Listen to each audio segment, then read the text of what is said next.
Pour l'amour du ciel, nous recevons M. Mario Paquet. Alors, le temps vous appartient lorsque vous êtes prêt. Merci beaucoup, M. Tadros. Alors, je salue les commissaires, Mme Etier, messieurs, les grands témoins, Mme Héon, M. Trudel.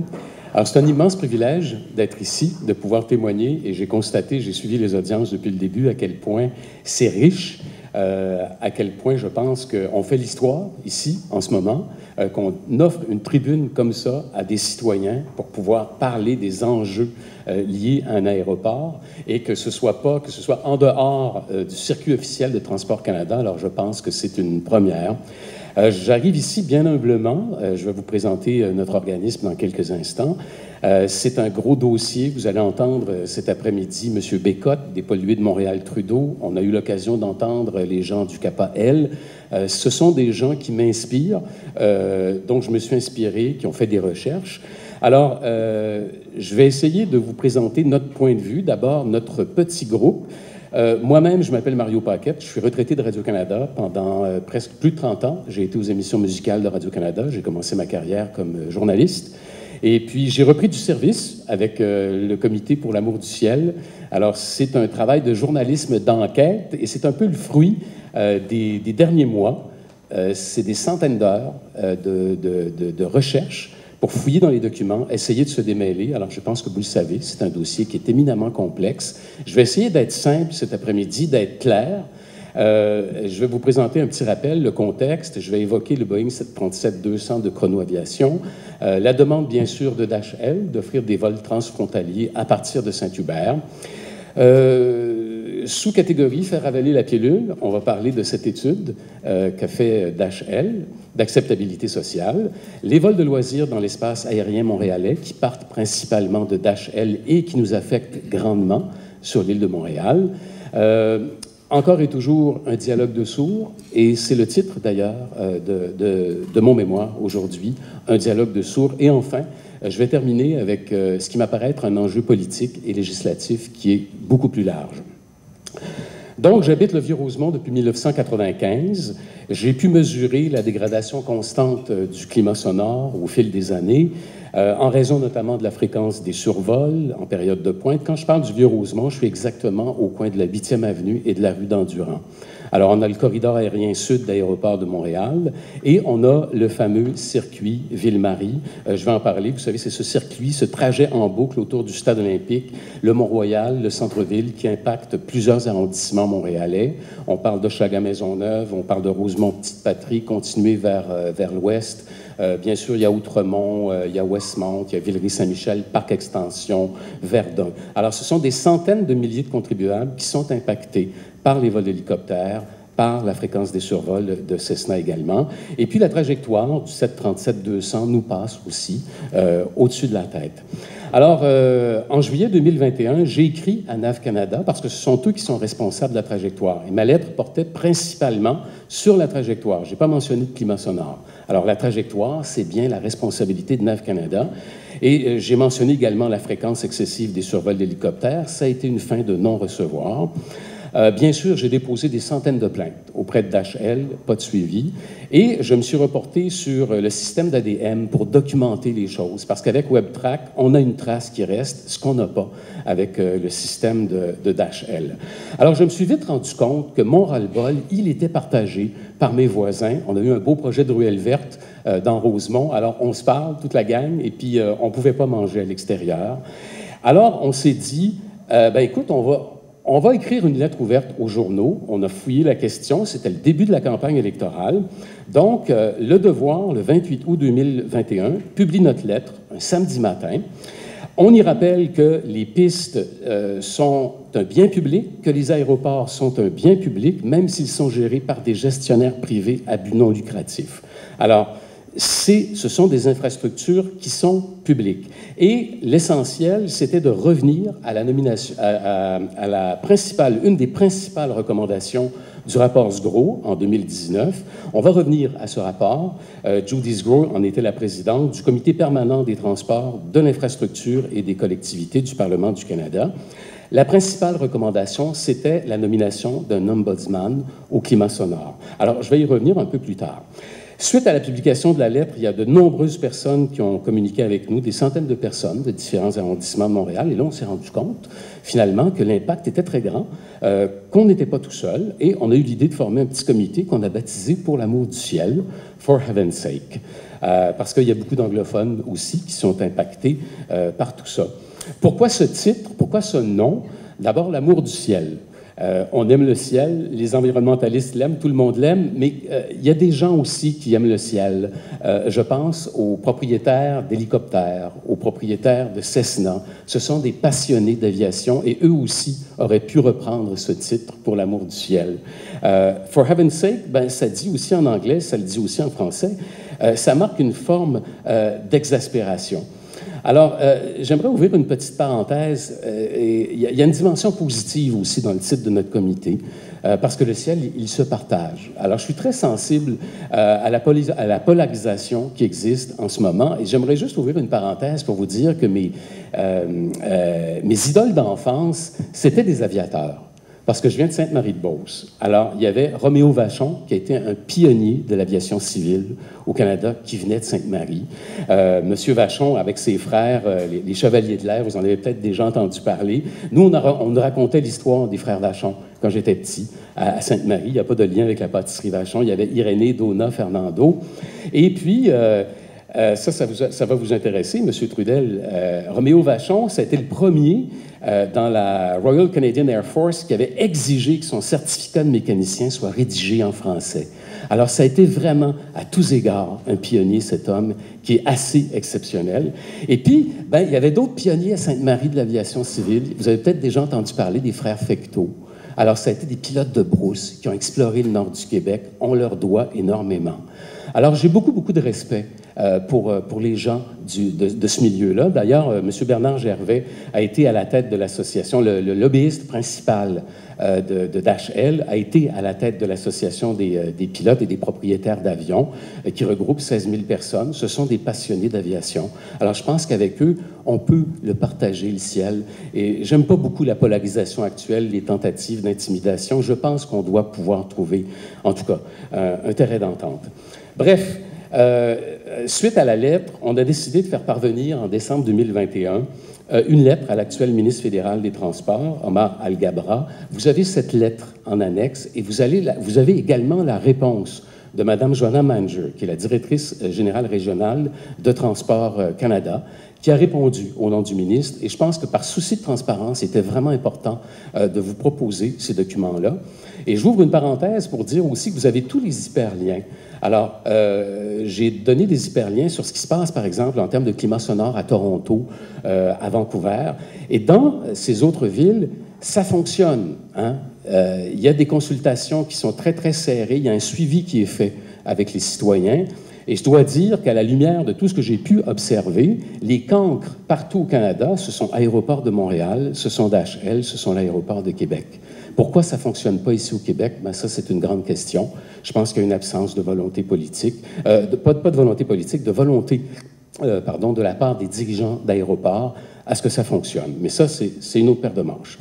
Donc, dans la lettre au ministre fédéral des Transports, nous lui avons demandé de mettre de l'ordre dans le ciel de la région métropolitaine parce que nous en appelions à un dialogue renouvelé, constructif, avec les principaux intervenants pour sortir des impasses actuelles. Et ce qu'on disait en substance, c'est que ça n'a pas de sens que les dossiers liés au climat sonore soient judiciarisés, comme ils le sont dans la région de Montréal. Il doit y avoir une autre façon d'aborder, de faire les choses. Et quand je parle de la région métropolitaine, j'inclus bien évidemment la rive sud de Montréal.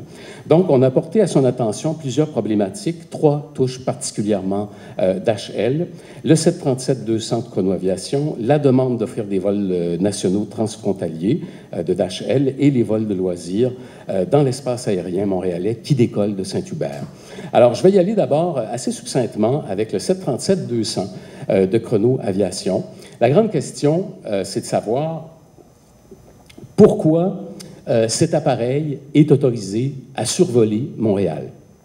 Alors, on va entrer dans des choses peut-être un peu techniques. Vous êtes, je pense, les commissaires sont déjà familiers, même munis d'un silencieux qu'on appelle les hush kits, qui permet d'accéder aux normes de certification du chapitre 3 de l'Organisation de l'aviation civile internationale.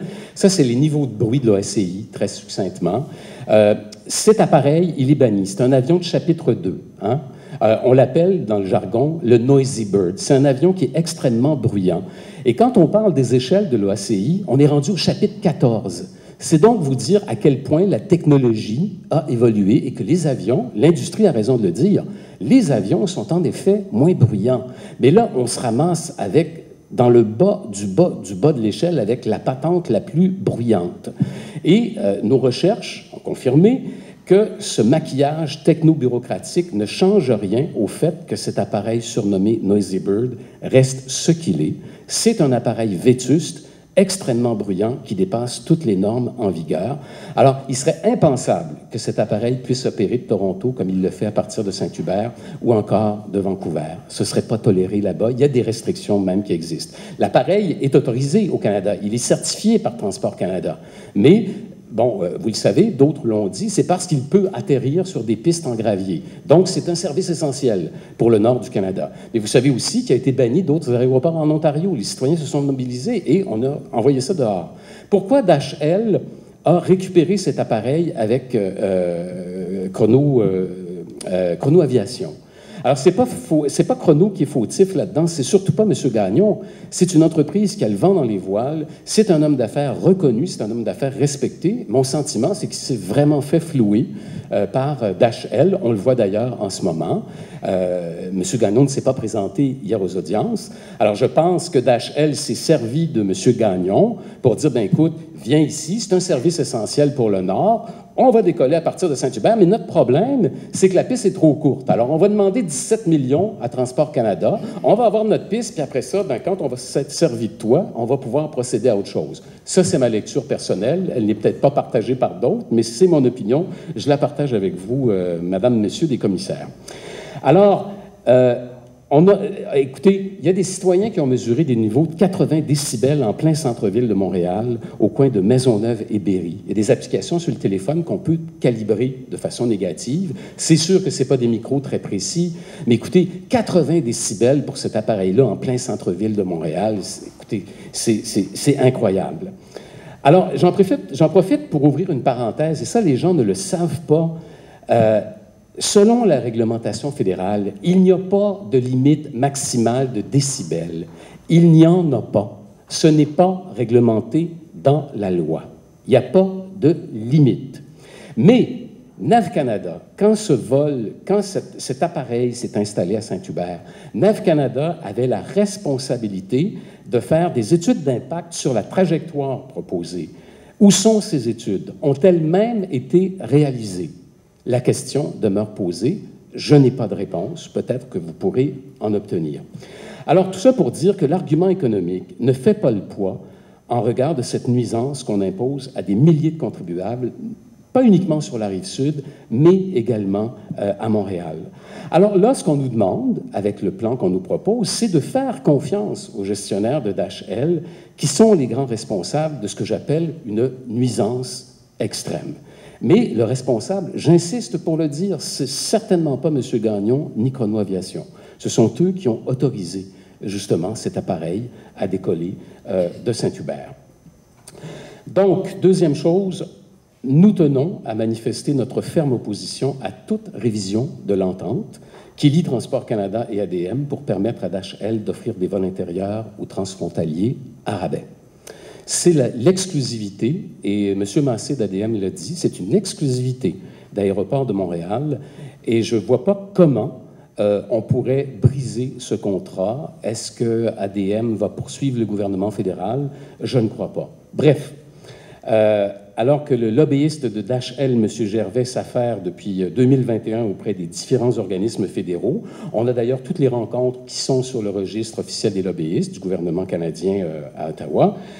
On pense que ces changements sont contraires à l'intérêt public.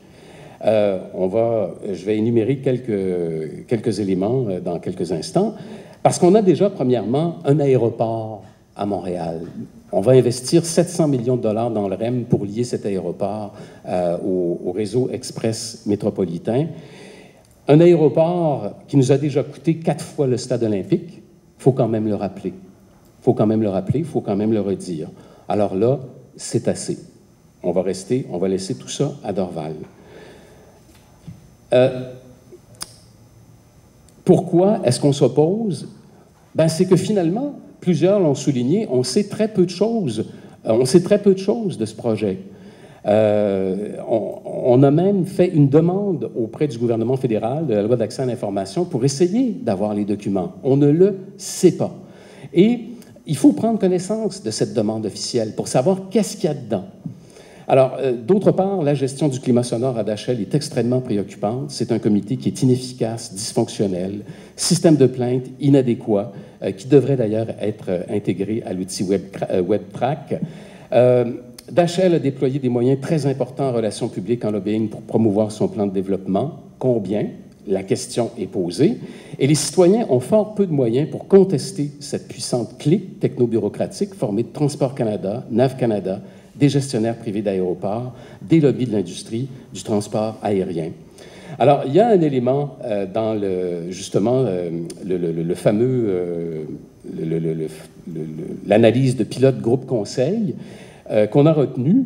Alors, au départ, la mission, c'est d'informer la population sur le plan de développement de Dashiell, plan de développement qu'on ne connaît pas, et deux, c'était d'offrir aux intéressés un espace pour s'exprimer sur le sujet, et ce, même si le cadre légal et réglementaire n'impose aucunement aux gestionnaires de l'aéroport une obligation de consulter la population pour développer ses activités. Il n'y en a pas d'obligation légale. Tout est centralisé, c'est une compétence exclusive du gouvernement fédéral. Alors, ce qu'on demande, amender les lois fédérales pour qu'il y ait une obligation légale de soumettre ces projets d'études, soumettre ces projets à des études d'impact indépendantes, des audiences publiques indépendantes de Transport Canada. Alors, les outils adéquats, les outils en ce moment, la Noise Exposure Forecast, les prévisions d'ambiance sonore sont tout à fait inadéquats et c'est le seul modèle que propose Transport Canada. Il y a d'autres études, mais qui ne sont pas reconnues, qu'on ne va pas utiliser.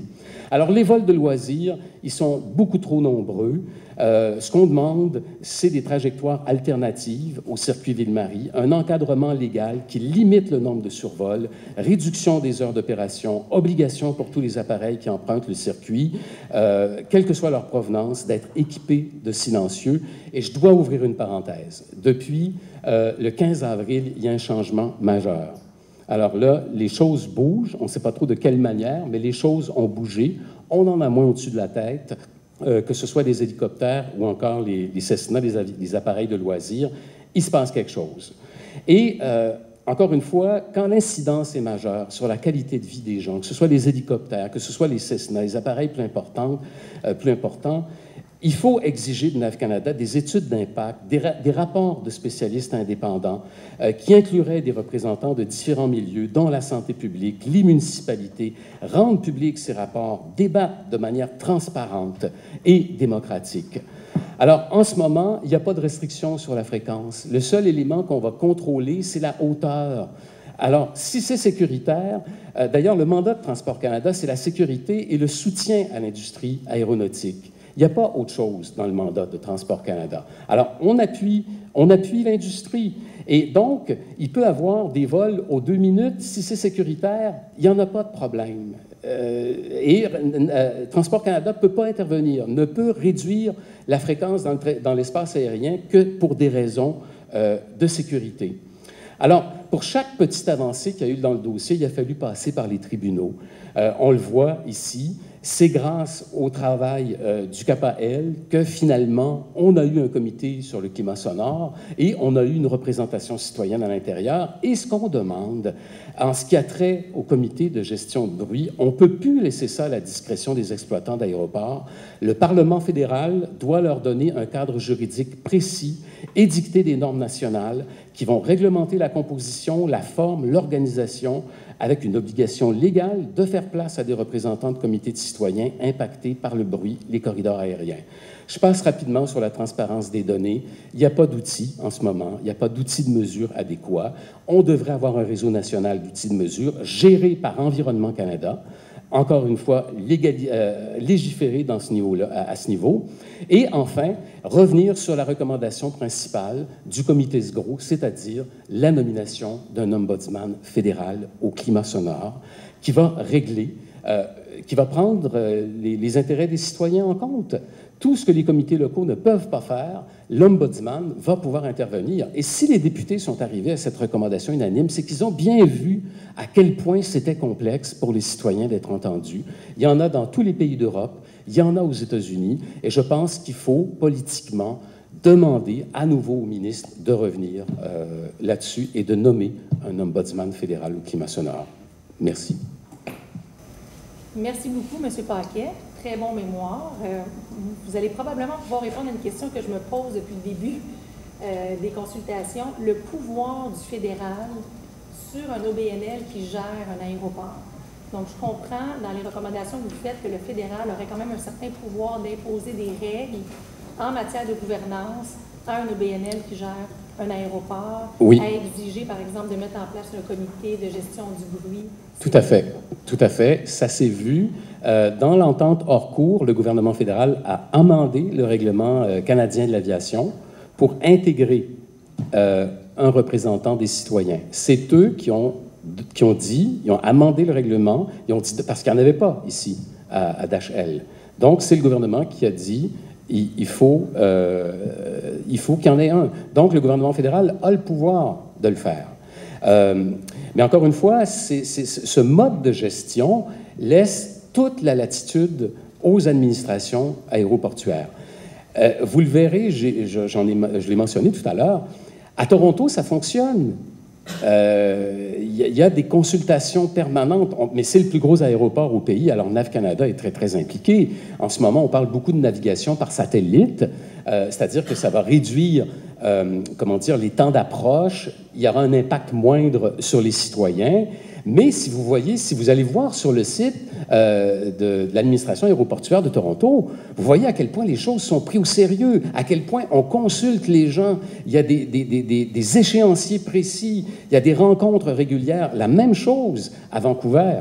Donc, il y a un modèle, même s'il n'y a pas de normes nationales, il y en a qui sont capables de faire avancer les choses, il y en a qui sont capables de bien exprimer, il y a un dialogue avec les communautés. Alors, pourquoi ici, il n'y en a pas? Ça, c'est la grande question que je me pose. Je pense qu'il y a un problème de leadership majeur à ce niveau-là. Et il faut voir que Toronto, Vancouver ont des équipes très importantes. 15-20 personnes qui travaillent à Toronto. À Montréal, il y a Mme Marcotte, la directrice des relations publiques, et Mme Urban, qui compilent les plaintes.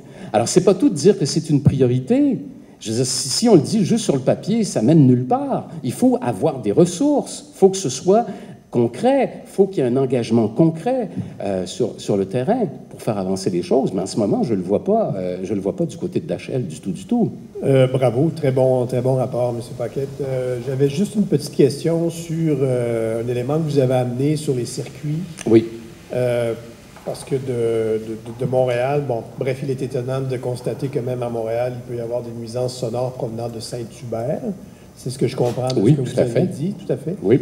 Et puis, vous parliez autant des avions que des hélicoptères. Est-ce que vous êtes capable de dire, d'abord, j'aimerais savoir comment vous arrivez à identifier que ce sont des avions ou des hélicoptères qui viennent de Saint-Hubert. Puis oui. Aussi, est-ce que c'est les écoles de pilotage quand vous parlez d'avions? Oui, tout à fait. Écoutez, la façon de le savoir, c'est que j'ai utilisé WebTrack. Donc, j'ai fait les plaintes. WebTrack permet de savoir d'où viennent. Et comme il n'y a pas de suivi à DHL, c'est Aéroport de Montréal qui les a toutes enregistrés. Et j'ai rencontré Mme Marcotte, Mme Urban, l'automne dernier, pour leur faire part de la situation. J'ai multiplié les plaintes pour documenter. C'était la seule façon de documenter ce qui provenait d'ici de Saint-Hubert. Elles ont été extrêmement sensibles. Écoutez, elles ont même envoyé, ADM a envoyé une lettre avec graphique à l'appui d'une journée type. Et on n'a pas voulu me la remettre, cette lettre. J'ai fait la demande auprès du gouvernement fédéral par la loi d'accès à l'information. J'attends toujours. Alors, je ne sais pas si elle a été déposée au comité sur le climat sonore, mais j'aurais aimé ça vous la présenter aujourd'hui, pour que vous puissiez voir un graphique de ce que ça donne. Alors, 18 septembre 2021, 19h38, Cessna, 19h44, 19h46, 19h48, 19h54, 20h08, 20h09, 20h15, 20h31, 20h42, Piper, Cessna, Piper. C'est comme ça sur toute la ligne. Alors, il y a des journées de 10 heures le matin, et c'est documenté, vous verrez, j'ai mis dans la lettre qu'on avait transmise au ministre Alghabra, un reportage de la Gazette de gens qui se plaignent. Écoutez, ça n'a pas de sens. Cette fréquence n'a pas de sens. Et comme je le disais en présentation, on est impacté par le corridor sud d'Aéroport de Montréal. Alors, si j'avais dû tout noter, c'est aux 2 minutes. C'est pas viable. C'est pas viable. Et on a fait la recherche avec les moyens du bord, parce que WebTrack existe pour Toronto, pour Vancouver. On a comparé des quartiers centraux, ce qui est comparable à Toronto puis à Vancouver. On peut juste constater la disproportion flagrante. Il n'y a rien de semblable à Toronto en termes de survol d'hélicoptères, en termes de survol de Cessna, dans des quartiers centraux de Toronto. Il n'y a rien de semblable à Vancouver. Pourquoi on doit endurer ça dans la région métropolitaine? Je sais que les écoles d'hélicoptères, bon, c'est important. Pour eux, c'est leur gagne-pain. Les circuits touristiques sont importants, mais tout ce qu'on demande, c'est que ce soit raisonnable, qu'il y ait des fréquences raisonnables. Et j'en ai fait la démonstration, la fréquence n'est pas réglementée. Il n'y a rien. Si c'est sécuritaire, s'ils volent à 1000 pieds, alors on parle pas le même langage. C'est pour ça que je dis, c'est un dialogue de sourds. Quand on nous répond, par exemple, à l'aéroport de Montréal, on ne parle pas de la quantité de décibels émises. On dit l'appareil a suivi les procédures réglementaires. C'est tout ce qu'on a. Et il n'y a rien. Alors, juste au niveau des bornes sonores, il y en a 25 qui sont actives à Toronto, il y en a 20 qui sont 20 à Vancouver, il y en a 6 à peine ou 7 à Montréal qui ne rendent pas compte de la nuisance réelle. Et on sait, tout le monde l'a dit, toutes les normes de l'Organisation mondiale de la santé sont dépassées en ce moment, partout. Alors, qu'est-ce qu'on fait avec ça? Il faut d'abord avoir une reconnaissance de la problématique, mais la reconnaissance ne vient pas. Alors, quand on parle de climat sonore, on voit la dérive sémantique. Ce n'est pas le climat sonore, ça devrait être un comité au bruit des avions. Il n'y a pas que les avions, bien sûr, qui contribuent, mais c'est le bruit des avions. Appelons un chat un chat. Et à Toronto, à Vancouver, on n'hésite pas à le dire, même sur le site officiel. Oui, c'est une nuisance. Oui, c'est problématique. Oui, on va essayer de travailler. Mais ici, c'est toujours cette culture de la dissimulation, des demi-vérités, toujours en espèce d'entre-deux. Mais reconnaissons, appelons un chat, simplement. À partir de là, on va travailler. Alors, ça fait des années, puis M. Flanagan, vous le savez, vous avez travaillé dans le dossier. Pourquoi on se retrouve encore, depuis votre dernier rapport, pourquoi on se retrouve encore ici à dire les mêmes choses, à ressasser les mêmes choses? On voit qu'ailleurs au pays, les choses avancent, les choses évoluent. Mais il faut faire quelque chose. C'est une compétence exclusive du gouvernement fédéral. Alors, ça, tout le monde l'a dit. M. Gervais le dit constamment à l'époque où il était dans l'association des propriétaires d'avions. Il y en a beaucoup de municipalités ont contesté les nuisances que représentent ces petits aéroports. Mais la position de M. Gervais, c'est de dire, hey, avec nos taxes, c'est nos taxes, la municipalité utilise nos taxes pour nous poursuivre. Alors, M. Gervais dirait probablement la même chose de vous aujourd'hui. On utilise nos taxes pour faire un comité consultatif avec nos taxes, puis nous autres, on a le droit, c'est fédéral, on ne touche pas à ça. Mais c'est ça l'argument de fond. Alors, écoutez, ça ne peut pas fonctionner. Comment voulez-vous qu'on dialogue sur cette base-là? Il y a des questions de juridiction, mais il faut quand même un peu plus d'ouverture. Tu sais, quand on demande, quand on dit des études d'impact, ben, on va devoir passer par le mécanisme fédéral parce que le gouvernement fédéral ne reconnaîtra pas ni l'autorité du BAP, ni aucune autorité municipale. Ça, c'est très clair. Les règlements municipaux ne s'appliquent pas. Longueuil, vous aurez beau passer tous les règlements que vous voudrez sur le bruit, ça ne s'applique pas. Montréal non plus. Montréal ne peut rien faire. J'ai rencontré Mme Thuillier. On a fait une rencontre très, très intéressante avec elle. Bien sûr, ils sont très sensibles sur la question du bruit. Elle a donné une subvention à Bill Mavridis, qui est un citoyen extraordinaire. C'est lui qui est en train de mettre sur pied un réseau indépendant. Hein? Il va corréler le niveau de bruit avec l'appareil qui passe. Il n'y en a pas Alors, Bill Mavridis, sa position, c'est lui qui a fondé Montréal DB. Sa position, c'est de dire, on a besoin de données, il n'y a personne qui les fournit. Ben moi, je vais travailler bénévolement, je vais les fournir. Alors, on en installe en ce moment sur la Rive-Sud, dans différents quartiers montréalais. Mais c'est un citoyen, vous vous rendez compte? On est complètement... Il n'y a rien. Le gouvernement ne veut pas reconnaître la problématique. Alors, ben, chapeau à tous les citoyens qui s'impliquent. Et puis, merci aux pollués, merci à la CAPA. Merci à vous de nous avoir accueillis aujourd'hui. Pour l'amour du ciel, il faut que ça change. Une question rapide.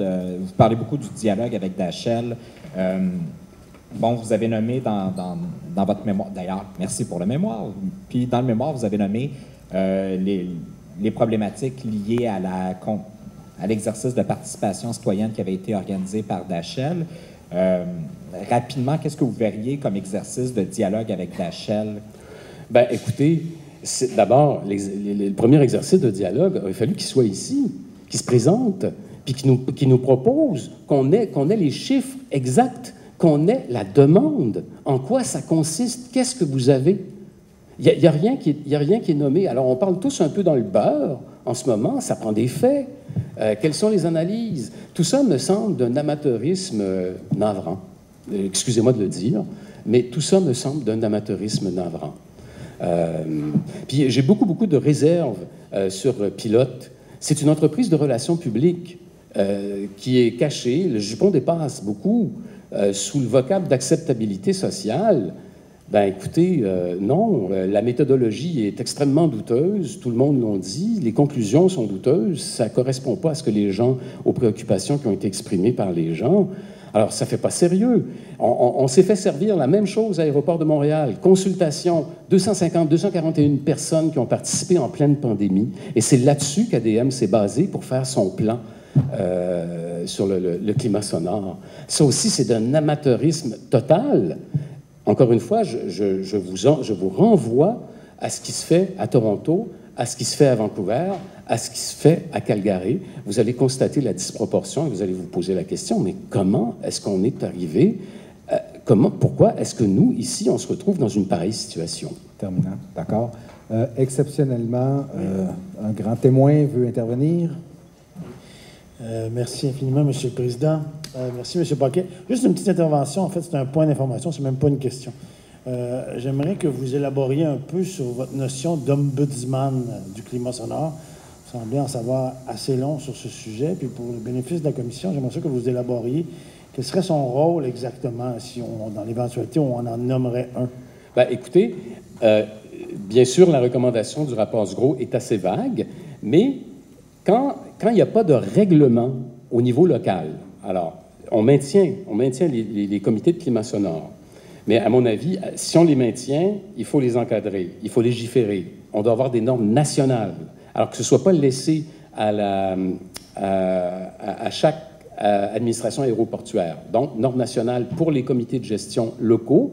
Et par la suite, s'il y a des enjeux qu'ils ne peuvent pas traiter, ben, l'ombudsman sera là pour fournir les données, faire enquête. Véritablement, c'est le rôle d'un ombudsman. Alors, et c'est c'est une personnalité indépendante. Parce que là, tout le monde, écoutez, c'est une industrie qui est tissée très, très serrée. Alors, je vous le disais, Transport Canada, c'est la sécurité et le service de l'industrie. NAV Canada, c'est l'utilisateur-payeur. Alors, ils n'ont pas intérêt à diminuer le nombre de vols. C'est comme ça, c'est avec ça qu'ils font leur argent. Et ils demeurent extrêmement déficitaires parce que NAV Canada a été privatisé, comme vous le savez, en 1992, avec la privatisation des aéroports, la création du Réseau national canadien d'aéroports, et qui traîne un déficit dans son dernier rapport financier de 2,7 milliards. Les aéroports canadiens portent une dette immense. Alors, il y a beaucoup de voix qui s'élèvent au Canada anglais qui demandent la privatisation éventuelle des aéroports. Mais les libéraux, sous Jean Chrétien, ont décidé de maintenir ce système, c'est-à-dire qu'on garde le public, mais c'est comme semi-privé, c'est entre les deux. Mais la pandémie les a grandement affaiblis. Il y en a même qui craignaient à un moment donné que les aéroports tombent en faillite, ce qui serait dramatique, parce qu'on s'entend que c'est quand même majeur. C'est une industrie extrêmement importante au pays. Mais il y en a qui n'attendent que cette faillite pour mettre la main sur ses actifs. Bon, comme ça s'est fait en Australie à l'époque. Alors, mais voilà, j'espère que je réponds assez c'est à déterminer par le Parlement. Ça devrait faire l'objet d'une loi.